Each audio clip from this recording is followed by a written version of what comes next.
Hello, welcome to the Turret of Pleasure in the Enchanted Kingdom of Hermione. I'm your host, and I'm the Lord Chamberlain of the Enchanted Kingdom, Zip Gun. And today, on I Am That Sucker, there's a few of these. You gotta do a bunch of them because, people that collect records, there's those things you gotta have them. And the second this particular release came out, I knew I had to have it. I mean, it was like, it wasn't, I don't know how much it is now. It was reasonable. It was this, and it is this. Datapanic in the Year Zero by the amazing Pere Ubu. Now, first of all, I'm going to say that if you have not heard of Pere Ubu, you want to run out and listen to anything of theirs before about 1980. Pretty much anything they did then is worthy of listening to, and you'll get the idea. Pere Ubu they've been dubbed avant garage, which is not a terrible cliche, because they're definitely avant-garde and they're definitely kind of garage. And they mix the elements freely. And the name itself, Pere Ubu, is from a Dada play by, what's his name? Alfred Yari, I believe. So, Pere Ubu have been one of these bands. They're a fascinating band because they were part of the original sort of new wave explosion, if you will, 1978 era in the Rust Belt in America. And they'd been going in various fits and starts for a little while before that. There had been other bands, Rockets from the Tombs and whatnot.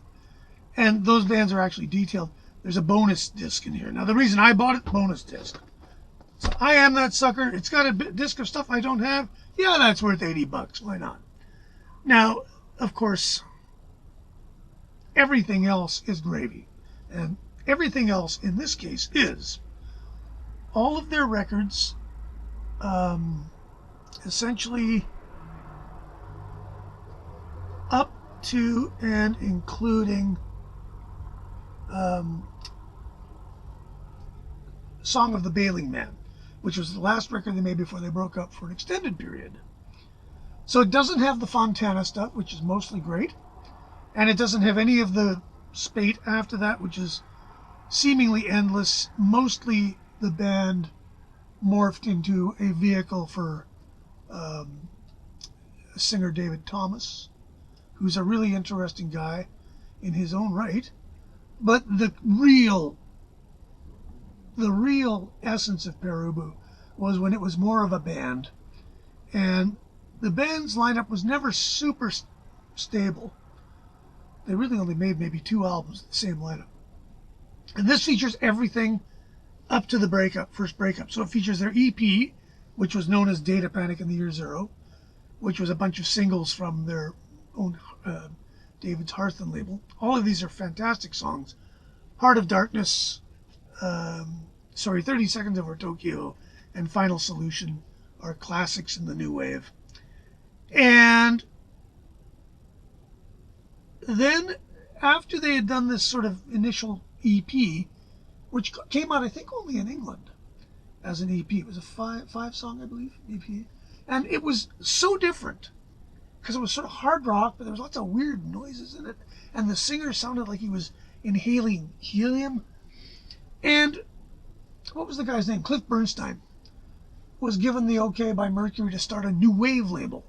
And he signed Pere Ubu, who were from Cleveland, to a deal, and they made their record, The Modern Dance, which is an absolutely A-plus classic rock and roll record with Alan Ravenstein's crazy synthesizer colorations and Tom Herman's amazing jagged, shattering guitar playing, and the whole band was just exactly suited to each other. Scott Krause on drums, unbelievably solid rock and roll drummer, and Tony Maimone on a really creative bass. Kind of reminds me of a sort of a like Phil Lesh or Rick Danko kind of bass player, but even more creative and interesting. And they just this first record was just unbelievably good. And nobody bought it. And nobody knew about it. And Mercury got tired of the Mercury records. When You don't need to say much. You just say Mercury Records outfit. But then, as fortune would have it, it was open season on new wave bands right about then. And Chrysalis. Yes, Jethro Tull signed Pere Ubu, essentially. And they put out a record called Dub Housing, which again it's brilliant. And Dub Housing was the first record I bought by this band, and there's a good story behind it because I bought this record strictly on rep. I kept reading reviews about it. And they had an import copy of it at A&B Sound's import discount bin. So it was only $10. And I bought it one day and I took it home, and I'll tell you what, I did not understand this record. It didn't make any sense. Well, it sounds like the defense squadron's returning from a sortie. I think they were out searching for a cat. So they I bought this record and didn't like it, but I was going to sell it. I put it in the end of my second last chance pile, as I called it. And one day while I was chopping wood in the snow in this horrible little house I lived in that had no heat or insulation, I was totally flat broke. I had run out of money.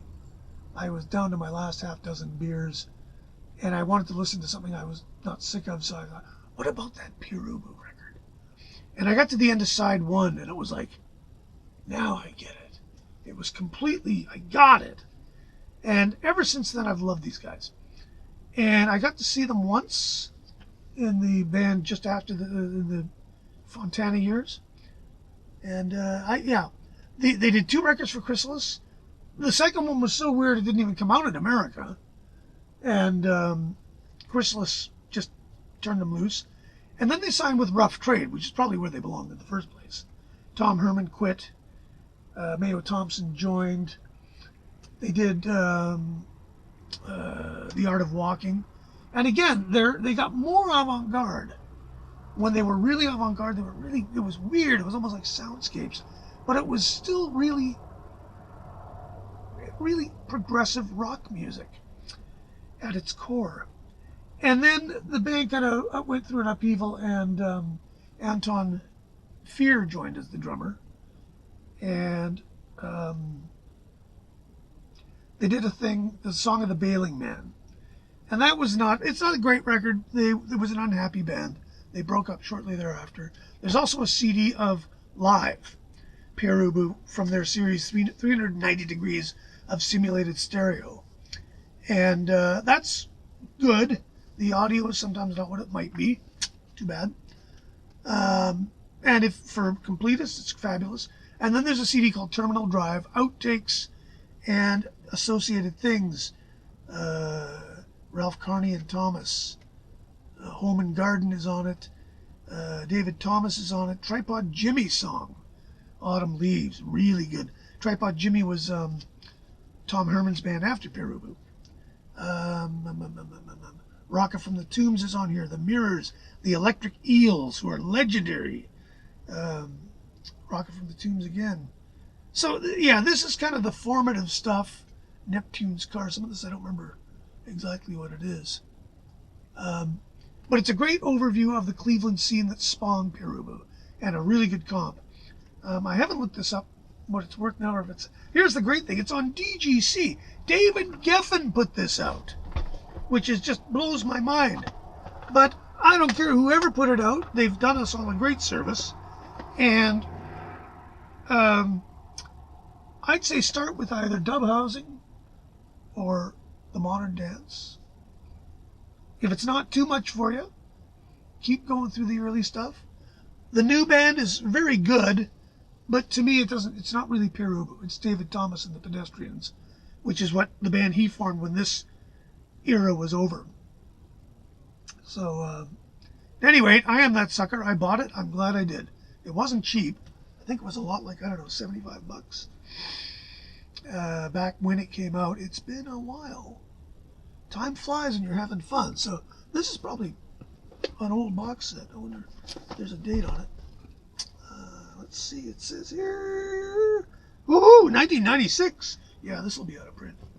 Anyway, whatever they want for it, it's probably well worth the dough. There you go. Thanks for watching. And yeah, there we go. Britannica's down. Oh. Don't forget to subscribe and hit the little thing that tells you when I got more of these coming out.